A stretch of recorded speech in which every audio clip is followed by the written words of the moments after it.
1739. கூறுமின் ஊறு சதாசிவன் எம் இறை.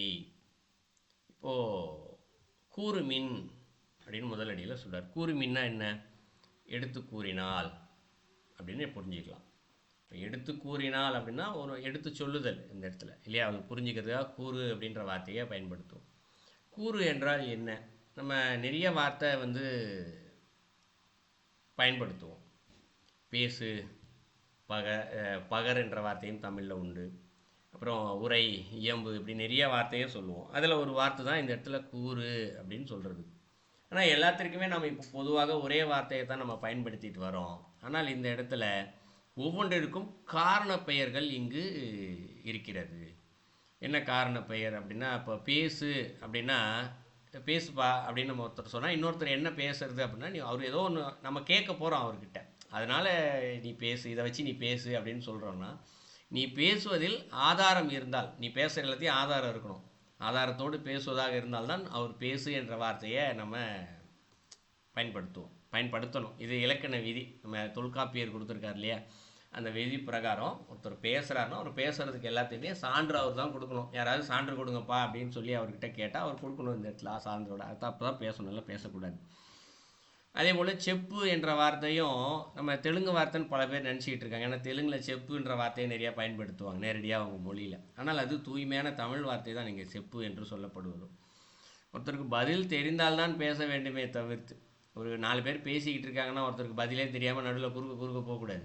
அவர்கிட்ட போய் அவருக்கு பதில் தெரிஞ்சால் தான் அவர் சொல்லணும். அப்போ பதில் தெரிந்தால்தான் பேசு என்ற இடத்துல தான் செப்பு என்ற வார்த்தையை, தமிழ் வார்த்தையை பயன்படுத்துவாங்க. இன்றைக்கி யாரும் பயன்படுத்துறது இல்லை. அதுபோல் கூறு என்று இப்போ அந்த வார்த்தையில் வந்திருக்கு இல்லையா, கூறு என்றால் வரிசைப்படி கூறுதல் அப்படின்னு பொருள். வரிசைப்படி பேசுதல் அப்படின்னு பொருள் இந்த. அப்போ கூறுமின் ஊறு என்றால் வரிசைப்படி ஒன்றை கூறினால், இதான் கூறுமின் என்பதற்கு பொருள். வரிசைப்படி சொன்னால் என்ன வரிசைப்படி சொல்கிறாரு அப்படின்னா, ஊரு சதாசிவம் எம் இறை, இது முதல்ல சொல்கிறார். ஊரு அப்படின்றார். ஊருன்னா என்ன? ஊறுதல், உணர்வு பூர்வமாக உணர்வுன்னு சொல்லுவோம். இந்த இடத்துல என் கையில் இது ஊறுச்சு அப்படின்னு சொல்லல. ஒரு பூச்சி கையில் போச்சுன்னா ஊர்ந்து சென்றது அப்படின்னு சொல்லுவோம் இந்த இடத்துல. ஸோ உணர்தலை குறிக்கும் ஊரு என்ற வார்த்தை. அப்போது எல்லா மனிதர்களுக்குமே இந்த ஊறுதல் என்ற ஒன்று, உணர்வு என்ற ஒன்று இருக்கின்றது இல்லையா. அப்போ முதல்ல என்ன சொல்கிறாரு? உணர்வு பூர்வமாக அணிந்து கொள்ளுகின்ற ஒவ்வொன்றும் சதாசிவம் எம் இறை அப்படிங்கிறது. உணர்வில் இருக்கக்கூடிய எல்லாமே என்னுடைய அந்த அருளை கொடுக்கக்கூடிய சதாசிவன் அப்படின்னு சொல்கிறார். ஸோ அருளினோடே இங்கு அன்பும் கலந்து இருக்கின்றது. அருளை மட்டும் கொடுக்கல, அருளோடு சேர்த்து இறைவன் தன்னுடைய அன்பையும் இங்கு வெளிப்படுத்தி கொண்டே இருக்கின்றார் உணர்தலின் வழியாக. அது எம் இறை அப்படிங்கிறது. எம்னா எமது இறைவன் அப்படின்னு பொருள். அப்போது இந்த இடத்துல திருமூலர் இருக்கார். அவர் எம்ன்ற அவர் தான் சொல்கிறார், என்னுடைய இறைவன் பாவரு அப்படின்னு சொல்கிறார். அப்போ இதை எப்படி புரிந்து கொள்ளலாம் அப்படின்னா, இப்போ போன பாடலில் ஒரு விஷயம் பார்த்தோம். எதெல்லாம் இந்த உலகத்தில் நடக்குதோ எல்லாமே இன்பமான நுகர்வு தான். இறைவனுடைய அருளால் தான் நடக்குது, நல்லதுனால மட்டும்தான் நடக்குது. ஆனால் மனிதர்கள் இந்த இடத்துல அவங்க வாழ்க்கையில் நடக்கக்கூடிய சில துன்பகரமான சம்பவங்களை பார்த்து, இறைவன் துன்பத்தை கொடுத்துட்டாரு, அவருக்கு கண் இல்லையா, இப்படி திட்டுறது, புலம்புறது, எப்பப்பா எனக்கு அருளை கொடுக்க போகிற, கண்ணை திறக்க போகிற, இப்படி நிறைய வார்த்தைகளை பயன்படுத்தி பிரார்த்தனை செய்வார்கள். ஆனால் நடக்கக்கூடிய ஒவ்வொன்றுமே தன்னுடைய நன்மைக்காக மட்டுமே நடக்கின்றது. என்னுடைய வினை போகத்தான் இதெல்லாம் செய்கிறாரு, என் பாவம் போகத்தான் செய்கிறாரு, என்னை இறைவனிடத்தில் தன்னோடு அழைத்து கொள்வதற்காகத்தான் இதை செய்கிறார் என்ற உணர்வு ஒன்று வந்துவிட்டால் அப்போ அது இன்பமான நுகர்வு. எது நடந்தாலும் சரி. நான் அடிக்கடி சொல்கிற உதாரணம் தான். அப்புறம் என்ன பண்ணுறாரு? கல்லை கட்டி கடலில் தூக்கி போடுறாங்க. அவர் கொஞ்சம் கூட பதறலை, கையை உதறிட்டு ஓடலை. அவர் கல்லையும் இறைவனாக பார்த்தார், கல்லை கட்டுபவரையும் இறைவனாக பார்த்தார், தண்ணியில் தூக்கி போடுறாங்க இல்லையா கடல், அந்த நீரையும் இறைவனாகத்தான் பார்த்தார். அவருக்கு ஒன்றுமே ஆகலை. அப்போ எல்லாத்தையுமே அவர் இறைவனை பார்க்குறாரு. ஏதோ அது அருளாக பார்க்கிறார். கல்லும் இறைவனுடைய அருள், கயிறும் இறைவனுடைய, கட்ட சொன்னவரும் இறைவனுடைய அருள், எல்லாத்தையும் இறைவனை பார்க்குறார்.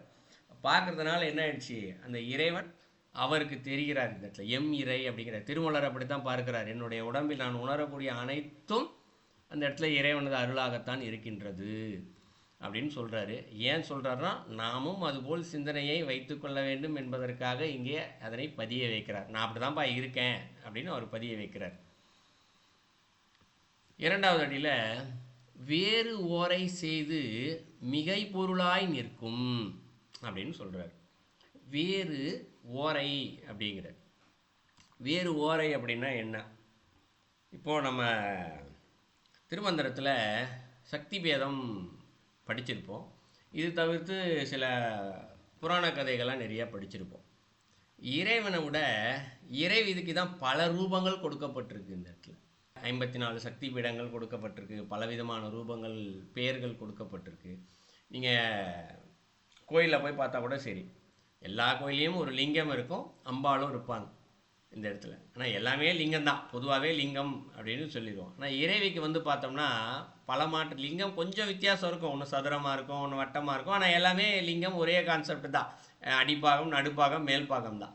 ஆனால் இறைவிக்கு பார்த்தோம்னா இந்த இடத்துல பலவிதமான ரூபங்கள் கொடுக்கப்பட்டிருக்கும், பலவிதமான பெயர்கள் கொடுக்கப்பட்டிருக்கும், பலவிதமான நிறங்களும் கொடுக்கப்பட்டிருக்கும். ஒரு இதில் 8 கை இருக்கும், ஒரு இதில் 10 கை இருக்கும், ஒரு இதில் 16 கை இருக்கும். அப்படியே ரூபம் ஒரே மாதிரி இருந்தாலும் ஆயுதங்கள் வேறு வேறு மாறி இருக்கும். இப்படி நிறையா பார்க்கலாம். முப்பெருந்தேவியர்னுவாங்க, அப்புறம் 3 தேவியே 9ஆக பிரிந்தார்கள்னு சொல்லுவாங்க, அப்புறம் அவங்களே பிரிஞ்சு 54 ரூபமாக பிரிந்தார்கள் அப்படின்வாங்க. இப்படி அவருடைய எண்ணிக்கையை எடுத்து பார்த்தோம்னா ஆயிரக்கணக்கில் போவாங்க. இவங்க எல்லாருமே யார்? இந்த இடத்துல இந்த உலகத்திற்காக ஏதோ ஒரு பணியை செய்யக்கூடியவர்கள். ஒவ்வொருவரும் ஒவ்வொரு வேலையை தான் செஞ்சுக்கிட்டே இருக்கு. இதான் சக்தி பேதம் அப்படின்னு சொல்லியிருப்பார். எத்தனை வகையாக இந்த ஆற்றல்கள் பிரிந்திருக்கிறதோ அத்தனை பேதங்களாக பிரிந்திருக்கிறது. அதனுடைய பேதங்களை சொல்ல போனால் ஏதோ ஒரு பாடலில் சக்தி பேதத்தை சொல்லுவார், ஆயிரக்கணக்கில் இருக்கிறது, எண்ண முடியாதுன்னு சொல்லுவார். ஒரு பாடலில் எண்ணிக்கையே குறிப்பார், எத்தனையோ கோடி அப்படின்னு சொல்லி கோடின்ற கணக்கை கோடி என்ற வார்த்தையை பயன்படுது. கோடிக்கணக்கில் இறைவியுடைய பேதங்கள் இருக்கின்றதான். அப்போ இறைவி என்று சொல்லப்படுவது யார்? இந்த இடத்துல ஒரு சக்தி. சக்தியை என்ன பண்ணுவோம், ஒரு பெண்ணுக்கு ஒப்பிட்டா சொல்லுவோம் இல்லையா?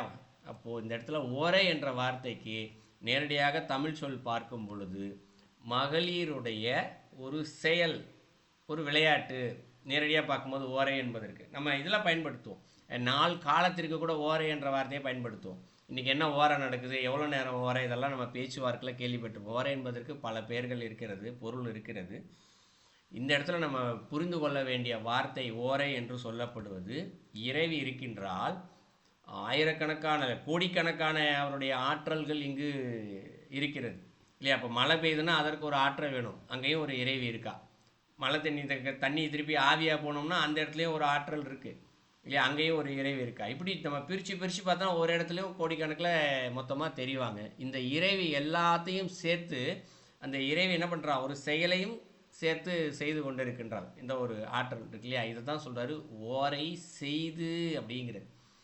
ஸோ அப்போ வேறு என்று சொல்லப்படுவது வேறு வேறு கோணங்களில் இறைவனுடைய ரூபங்கள் இருக்கிறது, அவளுடைய செயல்கள் இருக்கின்றது.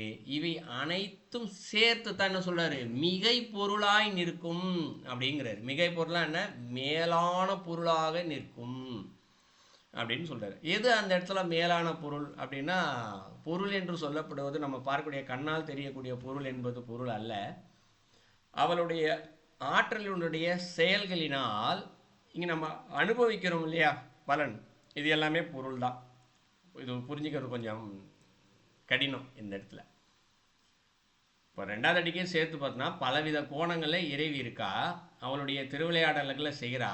அந்த திருவிளையாடல்கள் வழியாக இந்த உலகத்திற்கு ஏதோ ஒரு நன்மை கிடைத்து கொண்டே இருக்கிறது. நன்மை என்று சொல்லப்படுவது மனிதர்களுக்கு மட்டும் அல்ல, இங்கே இருக்கக்கூடிய சிறு பூச்சி இனங்கள், பறவை இனங்கள், விலங்கினங்கள், மரம், செடி, கொடிகள் அத்தனையுமே அதனுடைய பலனை இங்கு அனுபவித்து கொண்டே இருக்கின்றது இல்லையா? அதை அனுபவிப்பதும் அந்த உயிர்கள் தான், கொடுப்பதும் அந்த இறைவனுடைய ஆற்றல் தான். அந்த ஓரைன்னு சொன்னோம் இல்லையா, தேவி அவள் தான் கொடுக்குறா.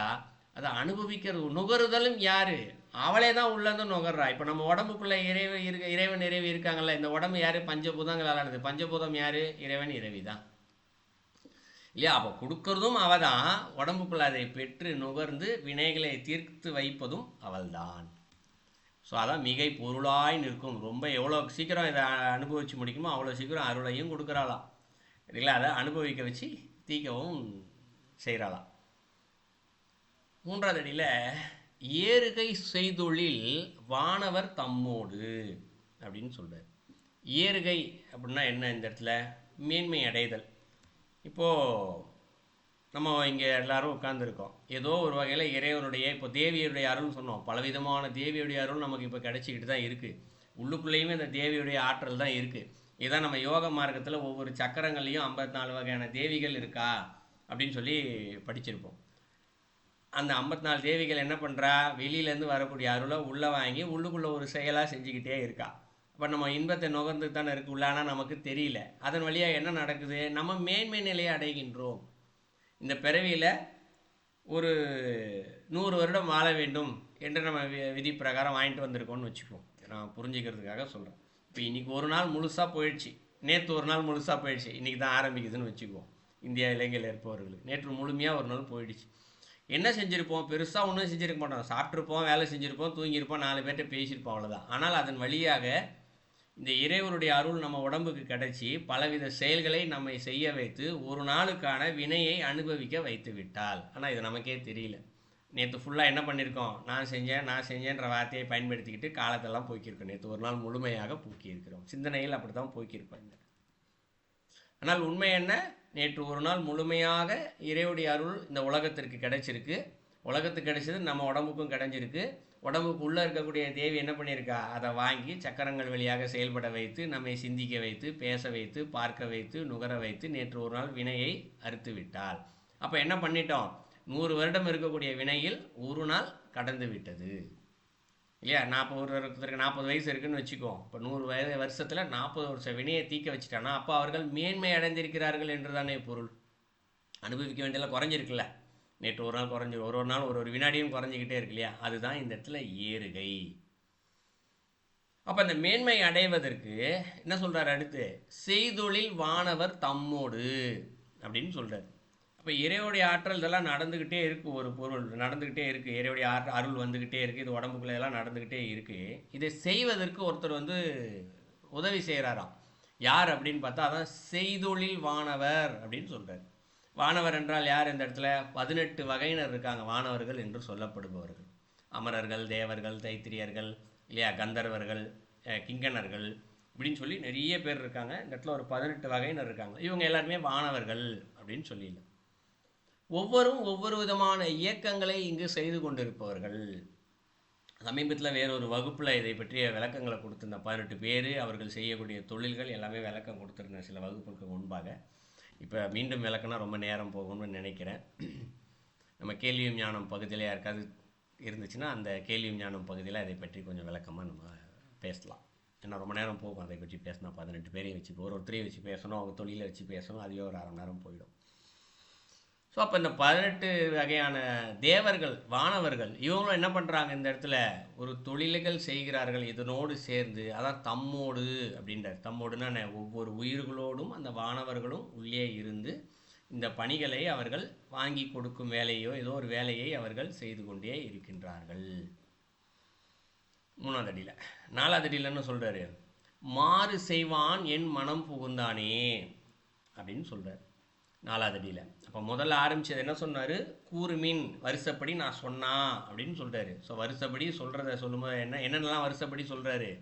முதல் அடியில் இறைவன் அருள் வடிவாக இருக்கக்கூடிய இறைவன் அருளை கொடுத்து என்ன பண்ணுறாரு, என்னுடைய உணர்வு பூர்வமாக இறைவன் கலந்திருக்கின்றார்.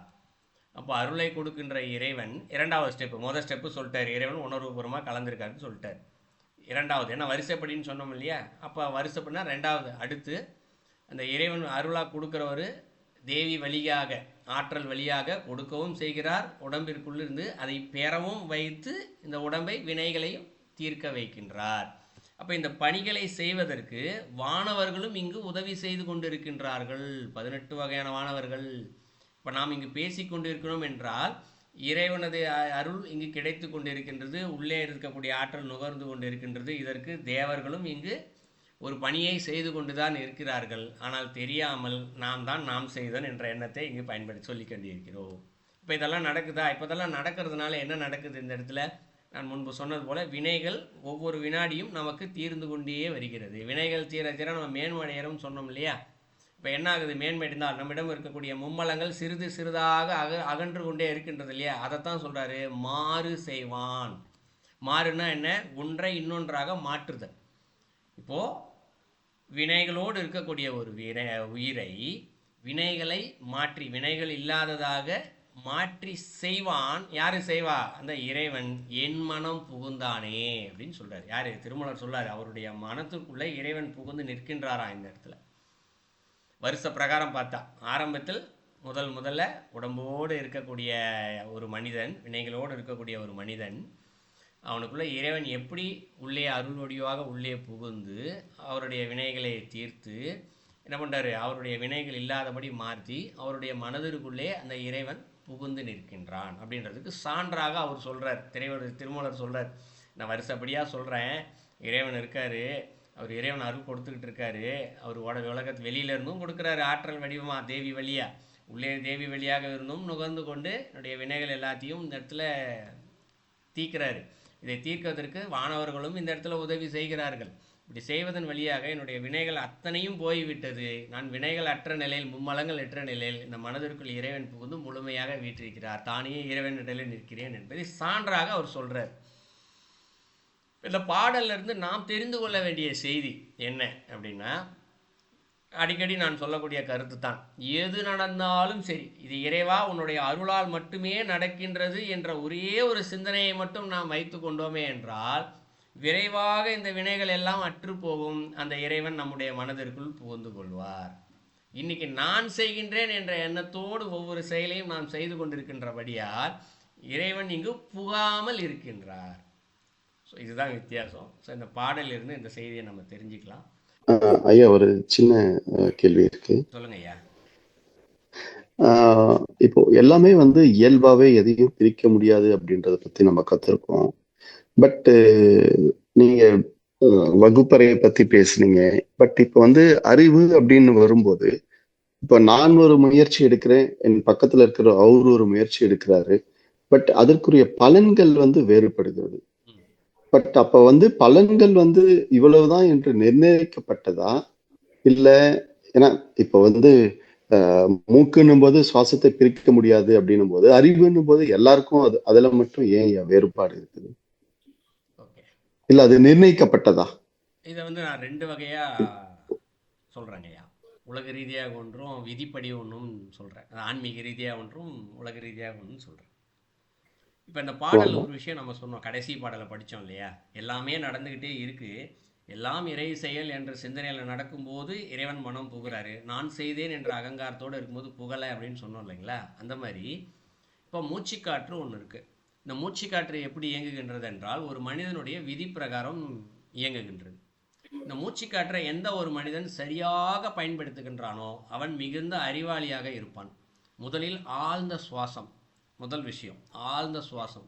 அதனால தான் நல்ல மூச்சை இழுத்து விடுங்க அப்படின்னு சொல்லுவாங்க. அதற்கும் அடுத்து பார்த்தீங்கன்னா மெதுவான சுவாசம். இடத்துல ரொம்ப மெதுவாக பிராணாயாமத்தில் தான் கற்றுக் கொடுக்குறது, ரொம்ப மெதுவாக விடுங்க அப்படின்னு சொல்கிறது. மூன்றாவது இந்த காற்றில் இருக்கக்கூடிய பிராணசக்தி.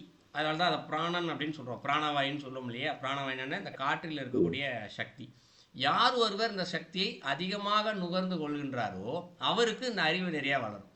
சரிங்களா? ஸோ நிறைய இருக்குது இந்த மூச்சுக்காற்றை பொறுத்தே. மூச்சுக்காற்றிலேருந்து சரியாக சுவாசித்தல், மெதுவாக சுவாசித்தல், வெளியில் இருக்கக்கூடிய பிராண ஆற்றலை எடுத்துக்கொள்ளுதல். ஸோ அதுக்கு தான் காலையில் சீக்கிரம் எந்திரிங்கன்னு சொல்லுவாங்க. காலையில் சீக்கிரம் எந்திரிச்சோன்னா என்ன ஆகும்னா இயற்கையில் இந்த இடத்துல பிராணசக்தி காலையில் நிறையா இருக்கும். ஸோ இதெல்லாம் சுவாசிச்சிட்டோன்னா அவருக்கு அறிவு கொஞ்சம் அதிகமாகவே வளரும். ஸோ அப்போ இயல்பாகவே ஒருத்தனுக்கு ஒரு பையன் விதி பிரகாரமோ இல்லை ஜாதக பிரகாரமோ அவனுக்கு அறிவு இல்லைப்பா, அவன் கொஞ்சம் யோசனை கம்மியாக இருக்குது அப்படின்னா அவனை கூட்டிகிட்டு நீங்கள் விதி பிரகாரம் இதெல்லாம் செய்ய வச்சிங்க அப்படின்னா அவனுடைய அறிவானது சிறிது சிறிதாக மேன்மை பெறும். சந்தனம்லாம் கோயிலில் இருக்கக்கூடிய பயன்படுத்துகின்ற சந்தனம்லாம் அதுதான் காரணம். சந்தனம் என்பது ஒரு மனிதனுடைய அறிவை உயர்த்தும். அப்போ இந்த இடத்துல எல்லாம் இறைவன் செயல் என்ற நிலையில் இந்த உலகத்திற்கு ஒரு ஒழுக்கம் கற்றுக் கொடுக்கப்படுகின்றது. இந்த ஒழுக்கத்தை யார் ஒருவர் சரியாக பயன்படுத்துகின்றாரோ அவர் அறிவார்ந்தவராக இருக்கிறார். ஆனால் யாருமே இங்கே ஒழுக்கத்தை, இந்த கலியுகத்தில் ஒழுக்கத்தை யாருமே சரியாக பயன்படுத்துறதே கிடையாது. நீ என்ன சொல்றது, நான் என்ன செய்யறேன்னு அவருடைய விருப்பத்தின் பேரில் நிகழ்வதால் இங்கு விதியின்படியே அது நிகழ்கின்றது. ஸோ விதி பிரகாரம் கேட்ட கேள்வி ரெண்டு பேர் சொன்னீங்க. ரெண்டு பேருக்கும் ஒருத்தருக்கு விதி பிரகாரம் அறிவு நிறையா இருக்கணும்னு வச்சுக்கோ, நிறையா புண்ணியம் செஞ்சிருக்காரு, அதில் அறிவோடு அவர் இருக்கணும்னு வச்சுக்கோ. இன்னொருத்தர் புண்ணியம் நிறையா பண்ணல, விதி பிரகாரம் அவருக்கு அறிவு கம்மியாக இருக்குன்னே வச்சுக்கோ. அதற்கும் இறைவனானது அருளானது கொடுத்துருக்காரு. நீ இந்த செயல்களையெல்லாம் செய், உன்னுடைய அறிவு அதிகமாக வளரும், நீயும் அந்த அறிவுள்ளோடைய போலே இருக்கலாம் என்று இந்த உலகம் ஒரு வாய்ப்பை அவனுக்கு கொடுக்கிறது. வாய்ப்பை மனிதன் தான் இங்கு பயன்படுத்திக் கொள்வதில்லை. சரிங்களாய்யா? சரி, நன்றி. நல்ல தேங்க்யூ. கேள்வி. ஆனா ரொம்ப நுட்பமா பார்க்கணும் அதனுடைய பதிலை.